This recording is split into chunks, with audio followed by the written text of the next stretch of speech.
of at least 30 million human beings. When Cuban dictator Fidel Castro was unable to obtain a visa in order to attend the 50th anniversary of the United Nations in 1995, David Rockefeller personally intervened. The communist autocrat visited New York as a personal guest of the chairman of the American establishment, and during his visit, Castro attended both a communist rally at Harlem's Abyssinian Baptist Church and a closed-door meeting with business and media elites at the Park Avenue headquarters of the Council on Foreign Relations. The Council on Foreign Relations, or CFR, is the American affiliate of the international network identified by Carroll Quigley. It is an organization of some 3,300 members, drawn from government, finance, foundations, academia, and the media. Richard Harwood of the Washington Post noted in 1993 that the CFR is, quote, the nearest thing we have to a ruling establishment in the United States, end quote. The October 7, 1996 issue of New York Magazine explains that the Council grew out of the Inquiry, a secretive group of well-educated bankers and lawyers who accompanied Woodrow Wilson to the Paris Peace Conference of 1919. The Council saw as its mandate the calling of signals from the sidelines. The elites govern, while the lowly men of elective office dirty their hands with politics. The international institutions conceived in 1945, the UN, the World Bank, and the International Monetary Fund, were anticipated in studies done at the Council. In a 1989 book entitled Our Own Worst Enemy, former CFR President Leslie Gelb and CFR member Anthony Lake admitted that the deliberations of the CFR display all the earmarks of a conspiracy. A few hundred Wall Street bankers, lawyers, foundation executives, and businessmen meeting to arrange the deals far from the prying eye of the public and their elected officials. The primary creator of the CFR was Edward Mandell House, a college dropout from Texas who eventually became an intimate advisor to President Woodrow Wilson. So intimate, in fact, that Wilson described the austere Texan as my second self, and maintained that his thoughts and mine are one. House was both a committed socialist and a frontman for the powerful banking interests that created America's Federal Reserve System. He was intimately involved in many of the Wilson administration's most radical initiatives, from America's entry into World War I to its support for the revolutionaries that created the Soviet state in Russia. He was also the chief author of the Treaty of Versailles and the League of Nations Covenant, the framework for a new world order. According to biographer Arthur D.H. Smith, House believed that the Constitution, a product of 18th century minds, was thoroughly outdated, that the country would be better off if the Constitution could be scrapped and rewritten. He also shared with Wilson the dream of modeling civilization anew and making his country the balance wheel of a new world order. In 1912, House published a political tract entitled Philip Drew Administrator, which laid out the essence of his political faith.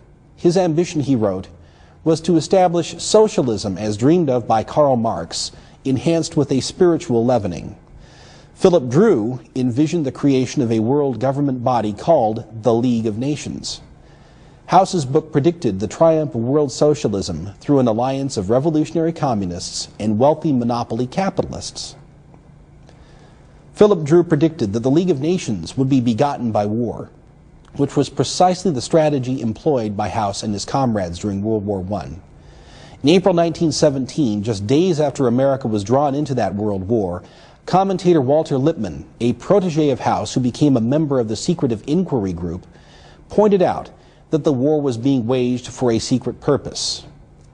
What is being arranged in Washington these days is really a gigantic experiment in internationalism. We are witnessing the creation of a supranational control of the world's necessities. The old notions of sovereignty no longer govern the facts. We have entered upon another phase of political unification, a phase greater in its consequences, but similar in its methods to the formation of national states in the 19th century. This is the birth of the League of Nations. But House and his co-conspirators suffered a critical setback. In 1919, the U.S. Senate, led by a small group of patriots who became known as the Irreconcilables, refused to ratify the League of Nations Covenant.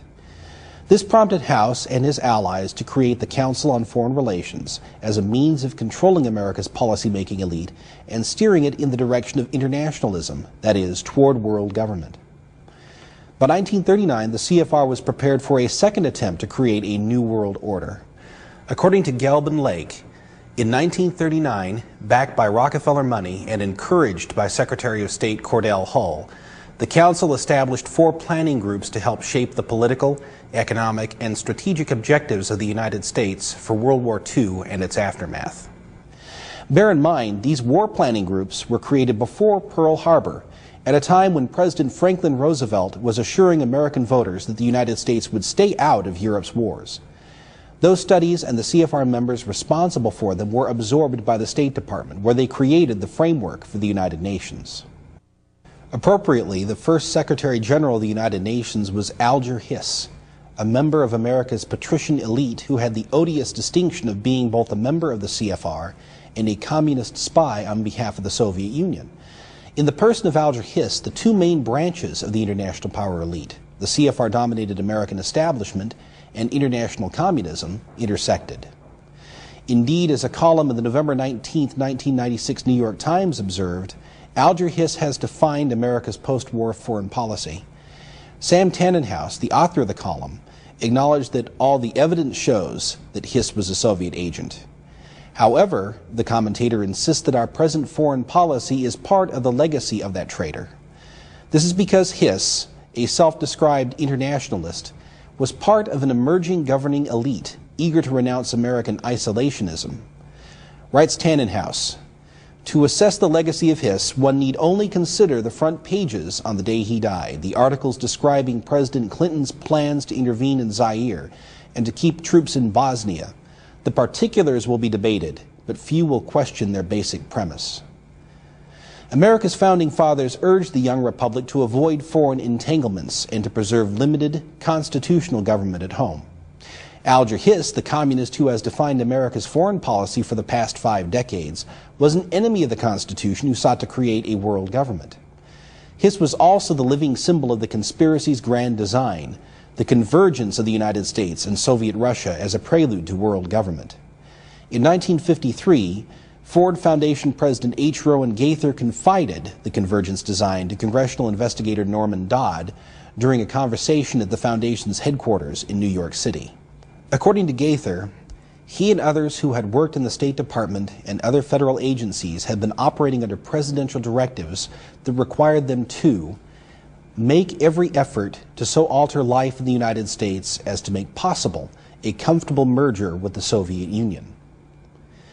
But if merger with the Soviets was the intention, how do we explain the so-called Cold War? The Cold War was essentially an elaborate shadowboxing match between elites who shared the same aspirations. It is true that hundreds of thousands of Americans died in Korea and Vietnam, that trillions of dollars were spent on military preparations, that tens of millions of people suffered under the very real tyranny of communism. However, amid all of these tragedies, the power elite in both the East and West proceeded inexorably with its long-term objective of creating the institutions of a world government. One of the most revealing summaries of this design was A World Effectively Controlled by the United Nations, a 1963 study jointly commissioned by the Pentagon and the State Department, and written by CFR member Lincoln Bloomfield of the Massachusetts Institute of Technology. The Bloomfield study envisioned the creation of world government sufficiently powerful in any event to keep the peace and enforce its judgments, possessing enforceable taxing powers, and its own international military force.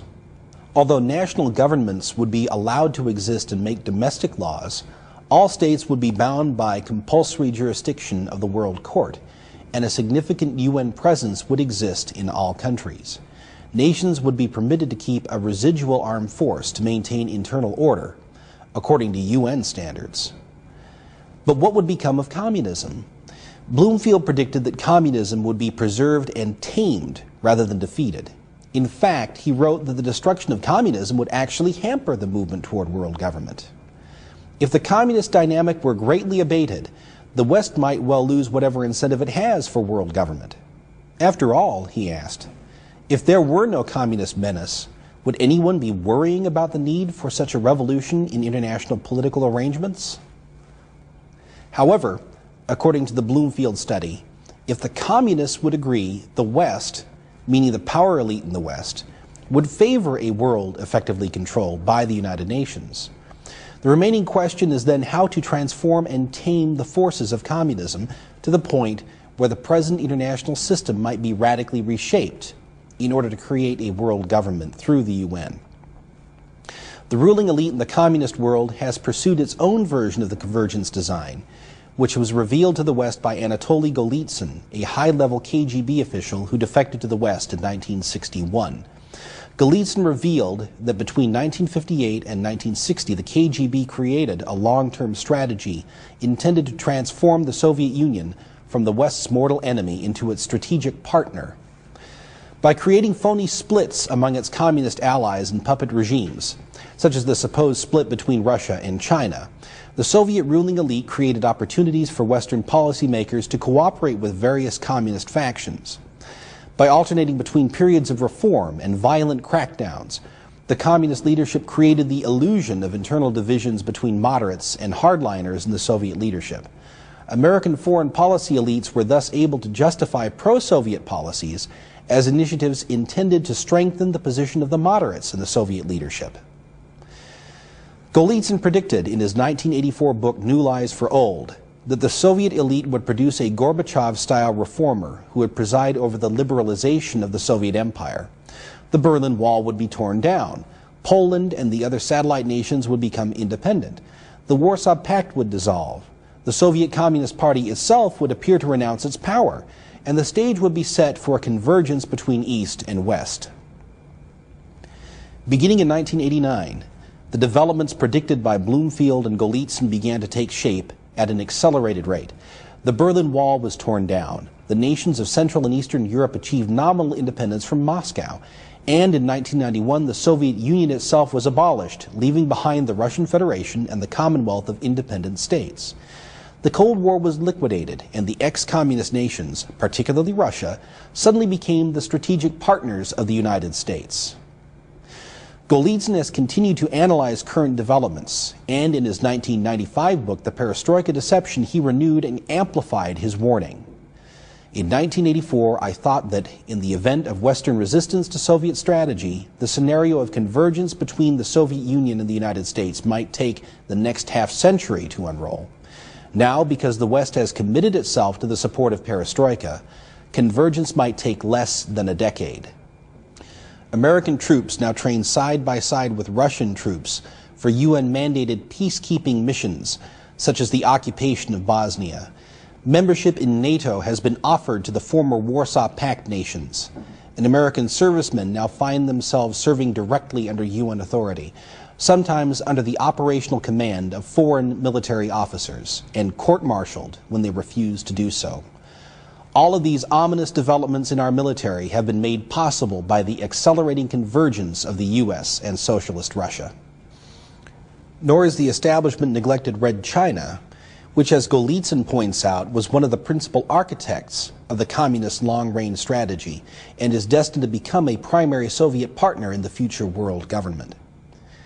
In July 1997, Hong Kong, a free and prosperous island state, will be absorbed by Communist China. Tung Chee-hwa, who was selected by Red China's rulers to govern the hapless island when it is surrendered to Communist control, was also the preferred candidate of the Clinton administration. President Tung, appropriately, is a member of the CFR's International Advisory Board. The Clinton administration was battered by revelations that Red Chinese intelligence has attempted to influence American policy through laundered political contributions to Bill Clinton's re-election campaign. However, as former presidential advisor George Stephanopoulos has admitted, the Clinton administration's chumminess with Communist China has little to do with these contributions, and much more to do with the Council on Foreign Relations, of which Mr. Stephanopoulos is himself a member. In April 1997, the CFR conducted a seminar on joint U.S. Red Chinese business ventures. Heavyweight CFR members such as Henry Kissinger, Brent Scowcroft, Alexander Haig, and Dick Cheney, as well as scores of CFR members in Fortune 500 companies, have created a domestic Red China lobby that works on behalf of Chinese political and economic interests.